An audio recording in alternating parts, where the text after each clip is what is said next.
လောကကြီးရနော်တကယ်တွေ့ဆုံကြုံကွဲဆိုရင်လောကကြီးနေရာမှာလေတော်တော်လေးလက်ခံလာနိုင်နေပေါ့နော်ဒီအခုအသက်30 31အရွယ်လောက်ရောက်တဲ့အချိန်မှာလေတော်တော်လေးငြင်းညံ့မှုအေးချမ်းမှုကိုလေကိုယ့်ကိုရှာဖွေတတ်လာရပေါ့နော်အဖေမရှိတော့အဖေကတော့ရှေ့နှစ်ကဆုံးတာပေါ့နော်မနေ့တော့ဆိုရင်ကျမရဲ့အဖွာဆုံးသွားရပေါ့နော်ဆုံးပြီးရင်သူတို့ဘာဖြစ်သွားလဲဆိုရဲအသွေးတွေတောင့်တမှုတွေရှိရပါတော့အခုလည်းအဖွားဆုံးတော့သူနဲ့ကိုအသက်30လောက်ထိနေခဲ့တယ်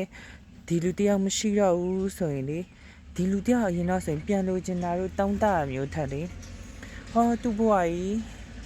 ဒီချမ်းသွားပြီဘဝကြီးကနေကုန်းချုပ်သွားပြီကိုယ်လည်းတနေ့ဒီလိုမျိုးပဲပေါ့နော်တရားမဲ့လမ်းနေလိုက်မယ်သူ့လောက်တက်နေရပါမလားဆိုပြီးတော့မှအတွေးတွေလည်းရှိတယ်လို့တစ်ဖက်ကနေပြီးတော့မှလေ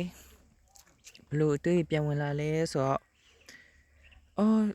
ဘောနော်လောကကြီးမှာအေးချမ်းမှုကိုရှာတာအကောင်းဆုံးဆိုတာပို့ပြီးတော့လက်ခံလာတာပေါ့နော်တွေ့ကြုံဆုံခွဲကိုလက်ခံလာတဲ့ဟာကိုအဓိကပြောချင်တာပေါ့နော်တွေ့ဆုံပြီးွားလို့ရှိရင်တိတ်လို့ရှိရင်လည်းလူတွေကသူပြုခဲ့တဲ့ကုသိုလ်အကုသိုလ်တွေပေါ်မှာမူတည်ပြီးအစွဲပေါ်မှာမူတည်ပြီးတော့မှတန်ရာစီရအောင်မှာပဲပေါ့နော်ဆိုတော့ဘယ်ရာမှမတည်မြဲဘူးဆိုတာကြီးကိုလက်ခံလာတဲ့အချိန်မှာလေအရန်နေလို့ကောင်းတာပေါ့နော်အခုချိန်မှာဆိုရင်ပျော်နေလားဆိုတော့လည်းလေမပျော်နေဘူးဒါပေမဲ့တရားတော်နဲ့ကြည့်ရင်လေစိတ်ထဲအရန်အေးချမ်းနေပူလောင်မှုမရှိအဖေ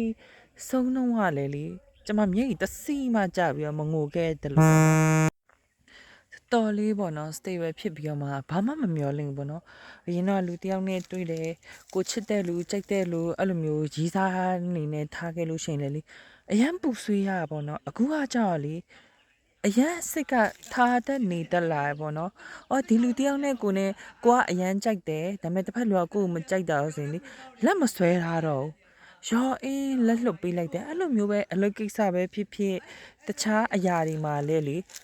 ကိုမလုံနိုင်တာတို့ကိုအရင်ကိုအတွက်အဆင်မပြေဘူးဆိုလို့ရှိရင်လေဘယ်ရမှတန်းတန်းဆွဲမဖြစ်နေတော့ဘူးပေါ့နော်ဒါလောကမှာဒီလိုဆိုပြီးတော့မှဖြစ်လိုက်တယ်တချို့ຢာရေးဆိုလို့ရှိရင်လေဘဝတလန်းနေပါရေးဆိုပြီးတော့မှလေလူတွေကမကြိုးစားမဟုတ်ဘူးနော်